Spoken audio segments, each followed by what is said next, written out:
Segundo o Ministério da Saúde do Brasil, o cigarro contém cerca de 4.700 substâncias tóxicas. Uma delas é a nicotina.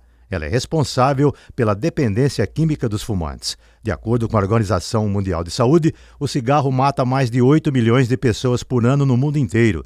7 milhões de mortes são provocadas pelo uso direto do cigarro. Cerca de 1.200.000 pessoas não fumantes morrem por exposição ao tabaco. São chamados fumantes passivos. E a Covid tem potencial para agravar ainda mais esse quadro que, por si só, já é considerado gravíssimo. Pois bem, para falar sobre o tabagismo, ou melhor, o combate a ele, estamos aqui com o Dr. Rodrigo Todaro. Ele é pneumologista. Doutor, acho que muitos casos acabam caindo no seu consultório, né? De pessoas que fumam. É muito grave isso, né? O tabagismo é considerado até uma pandemia pela OMS também, né? Porque milhares de pessoas fumam no Brasil, cerca de 10% das pessoas fumam, e as consequências do tabagismo são grandes, né? Desde um enfisema pulmonar, que hoje em dia a gente chama DPOC, um câncer de pulmão, doenças relacionadas ao trato gastrointestinal, osteoporose, catarata, enfim, descritas mais de 60 doenças relacionadas ao tabagismo. E as pessoas acabam, né, tendo uma dependência muito alta a uma droga chamada nicotina, que é a que causa dependência, e é muito difícil parar por conta disso, por conta dessa dependência à nicotina. E as pessoas que não conseguem por si só devem procurar ajuda com medicamentos, com apoio terapeuta comportamental, porque existem vários recursos para ajudá-las. Por que é tão difícil assim parar de fumar, doutor? Além da dependência física, essa droga chamada nicotina, existe também esse problema do hábito e o comportamento. Então, muitas pessoas ligam o tabagismo a fatores emocionais. Quando estão estressadas, fumam. Quando estão felizes, fumam. Né? Existem muito hábito, né, relacionados ao convívio do dia a dia com locais da casa que a pessoa vá, já lembra do cigarro, café, né, bebida alcoólica. Então, não só o tratamento medicamentoso para dependência física, mas também essa questão comportamental. Então, por isso que é tão difícil parar, né? Esse conjunto de fatores que leva a pessoa a se tornar dependente e, consequentemente, a dificuldade na sua suspensão. É um componente social também importante, além do vício. Exato. Nesse primeiro momento, quem está decidido a parar de fumar, a gente sempre pede, né? Tem que evitar algumas situações que atraem o cigarro. O café em excesso, festas, né, que consomem bebida alcoólica, que a gente sabe que também leva o paciente a fumar, né? Situações de estresse, ansiedade, depressão. Nessa época de pandemia está muito em alta. Então, são várias situações que levam o paciente a ter dificuldade para parar. Temos, então, duas pandemias, a Covid-19 e a do tabagismo, associadas. Sim, a gente sabe que o Brasil já teve quase 1/3 da população fumante. Na última década, isso caiu bastante. Hoje em dia, cerca de 10% da população é fumante.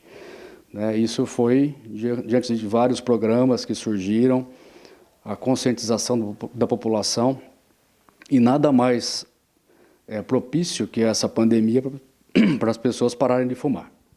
Doutor, existem estudos aí que apontam na direção de que a pessoa que fuma é mais propensa a contrair o coronavírus? Geralmente, quem tem uma doença estrutural pulmonar, um DPOC, por exemplo, um câncer de pulmão, ela tem as fragilidades normais já da própria doença. Então, fica mais vulnerável e também, se contrair o coronavírus, tem uma forma mais grave da doença. Então, mais um motivo a pessoa pensar nisso e ser estimulada a parar de fumar. O próprio ritual de fumar, acender o cigarro, também acaba provocando a manipulação do cigarro, né? Exato, o gesto, né? O hábito de estar com o cigarro na bolsa. Então, são coisas que a gente sempre pede. O paciente que quer parar de fumar, evita comprar o maço, tira cinzeiro, tira isqueiro de dentro de casa, né? Evita compartilhar aquele cantinho da casa que está acostumado a fumar, né? São situações que levam ao cigarro. O gesto, né? As pessoas podem cortar bastões de cenoura, por exemplo, e simular o gesto Isso é uma medida simples, mas isso ajuda, né? Coisas que a gente vai orientando e as pessoas que desejam parar conseguem. E há também estudos que apontam também na direção de que tem pessoas que começaram a fumar agora durante a pandemia. Sim, né, esse estudo da Inglaterra parece que teve um aumento na incidência de pessoas não fumantes por conta dessa ansiedade, por conta desse confinamento social, né? E então as pessoas que não fumavam, parece que os jovens estão sendo estimulados agora por conta dessa dependência e dessa confinamento, né?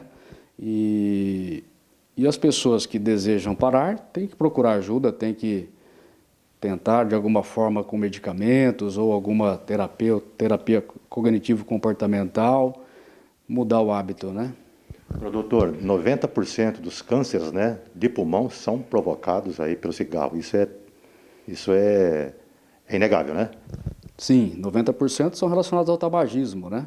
Que contém substâncias cancerígenas, dentre elas o alcatrão, os hidrocarbonetos aromáticos policíclicos, são substâncias que causam o câncer de pulmão. 10% são de outras substâncias, né? Níquel, cádmio, que são substâncias contidas né, no ambiente externo. E, além disso, o paciente que tem câncer de pulmão, adquirido pelo tabagismo, ele tem uma forma mais grave do que aquele que não fuma. Então, o câncer de pulmão é mais agressivo no paciente tabagista. E o efizema pulmonar? Também, efizema pulmonar, a gente sabe que é uma doença muito prevalente, né, relacionada ao cigarro também, e em pessoas que fumam há mais de 30 anos, 25, 30 anos, e a quantidade de cigarro é importante também, por dia. Quer dizer, fumar muito é perigoso, mas fumar pouco também não é menos perigoso. A gente sabe que depende do tempo de tabagismo e da quantidade de cigarros fumados por dia. Agora, doutor, o que o senhor tem para dizer então? O senhor já disse, né, mas concretamente, porque tem muita gente que gostaria de parar de fumar, mas por vontade própria não consegue. Procure ajuda, né? Procure um profissional, tente mudar os hábitos, né, dentro de casa, tente, de uma certa forma, espaçar o horário entre um cigarro e outro, né? Caso não consiga, a gente sabe que existem medicações para essa abstinência ao tabagismo, que a pessoa desejando parar, ela consegue.